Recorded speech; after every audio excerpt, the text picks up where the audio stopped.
Well, hey there, welcome to my channel. So in this video, I'm going to give you basically a review, a 6-month review of this Moen Touchless Faucet that I've installed, and also some tips if you're going to be upgrading your sink. Maybe if you're doing a kitchen remodel, or if you're just doing like I did here.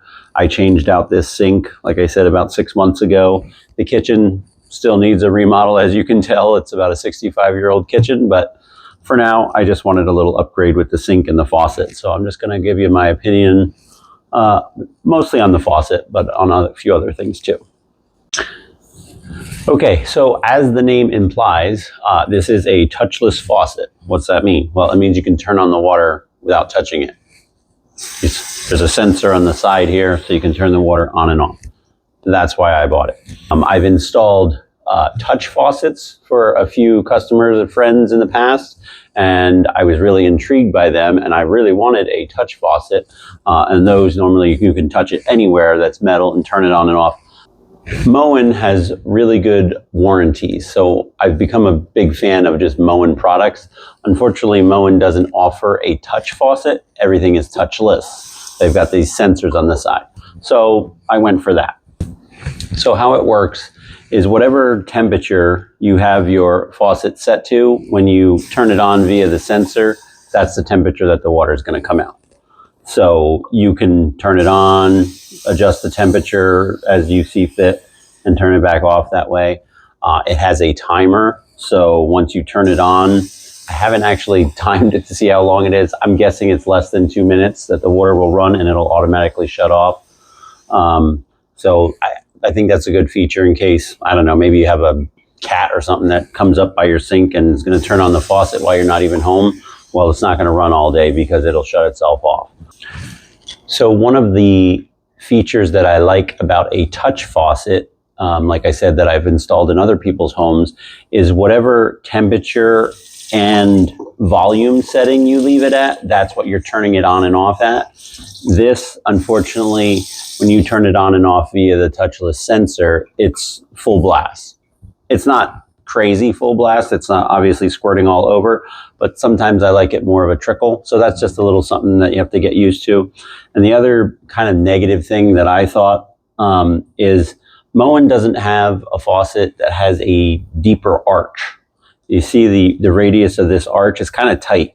And the faucet I had before had a more of a reach to it, so it could come out further. And I feel like most sinks are deeper nowadays anyway, so they really should make one. Moen, if you're watching this, get on that. I actually called them and asked them if there was another part from another faucet that I could switch out this radius. And they said, no one else has ever asked that. I said, hey, bring it up at the next meeting. But it would be great if it reached out a little further. Just because I don't like how far back it is, but I've kind of already gotten used to it. But initially that bothered me.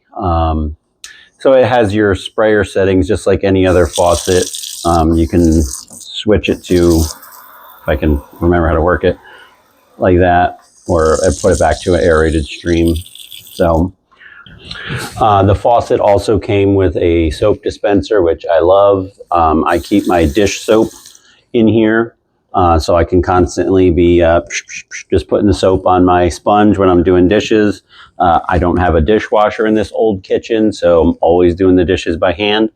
But what I love about the touchless feature, and kind of the main reason I wanted it, when I'm cooking, working with, say, raw meat, making a meatloaf or something like that, and my hands are all in it, I don't have to come over and touch the faucet to clean my hands off. I could just come over and go like this, you know, and clean them. And then when I'm done, and I haven't touched all that with, you know, nasty meat on my hands.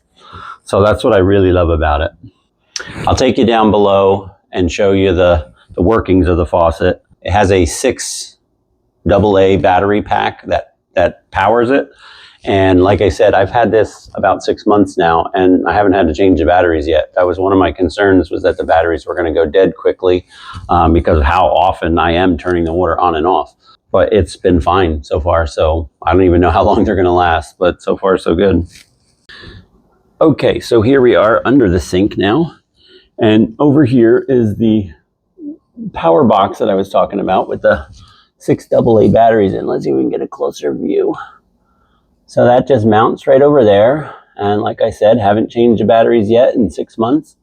And up here is the control box that all your connections go into. And it's pretty straightforward, just like any other faucet. Mounts under the sink there. And then this box just hangs there, and that's it. Hey, side note while we're under here, for anyone who has a soap dispenser like I showed you up top, there's what it looks like underneath. And actually, I'm going to talk about this real quick because I've had a couple of people that didn't know this. These soap dispensers, you don't have to take that bottle off from underneath. You just take it out like that and fill it from the top and then put that back in. It makes a little bit of a mess the way I just did that, but okay, let's talk a little bit about this sink now. I can't tell you what brand this is because I actually picked it up off of somebody from Facebook Marketplace in a back alley somewhere. It was kind of a shady deal, but it was just where I found the one that I needed at the time.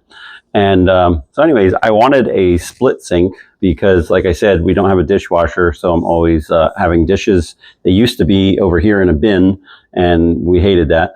So I wanted to be able to have some dirty dishes on this side and have room to wash them over here, or vice versa, whatever. So that's why I went with a divided sink. I happen to like the one where it's a little smaller on one side. They have some that are, you know, half and half. But anyways, and when I first got it, I thought, oh, these grates are going to be annoying down here because I wasn't used to it. But now that I have them, I don't know how I had ever lived without them.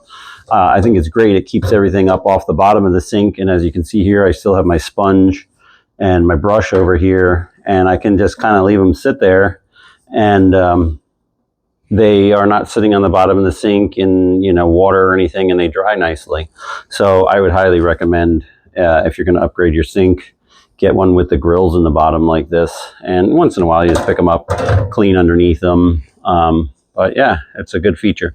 But anyways, the other thing I would tell you to keep in mind when you're upgrading your sink is if you're going to go with a deeper sink. This was deeper than my original sink, so it created a little bit of a plumbing problem. And I'm aware of that because I do remodeling for a living.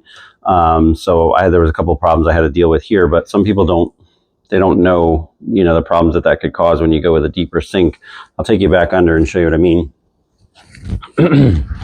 So, and this is especially a problem if you have a garbage disposal that you want to add, because this is where your drains come down. Now this sink is probably about 2 inches deeper than my original one.